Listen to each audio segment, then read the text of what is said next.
Back day, we did weighted wide grip pull-ups, single arm high rows, single arm low row, Nautilus pullover, dumbbell rear delt flies, and then 2 rounds of 45-degree back extension and weighted plank hold. Uh, we warmed up with a little bit of deadlifts, then we did our weighted wide grip chin-ups, our pull-ups, and then we moved on to the Nautilus explode pull down for some single arm high rows. This was our peak week. We went week 1 was 12s, week 2 was 10s, and week 3 peak week was 8s. We pushed the weight heavy. Always on our peak week, we're right on the edge of being heavy. It's too heavy so that it's difficult to move it right, but we try and keep it still moving the way we want it to move. The other 2 weeks are a bit more strict and more moderate weights.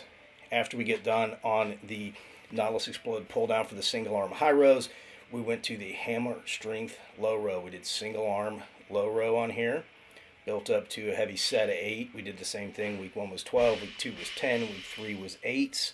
So we're right on the edge of the weight allowing us to continue to do the movement in the strict way we like to do it. But we do that once a cycle when we're really pushing at the end of it during the peak.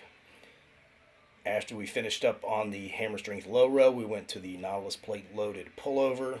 We did 12s the first week, 10s the second, and 8s the third, just to increase in the weight a little bit each time. So Tristan's pushing this one. You'll see he's right there. He can't quite finish, and someone steps in and gives him a little assist there at the end. Would have liked to have gotten that there sooner, but it worked out. And here we are for a set of 8 on the pullover. This again was the final workout of this cycle.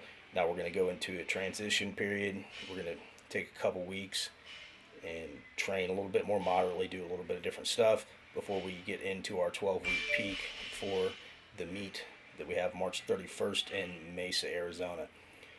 Okay, this last bit we're doing some dumbbell rear delt flies. I like to keep those in there, keep the shoulders healthy since we do so much pressing. And then we finished up with the back extensions and weighted plank holds.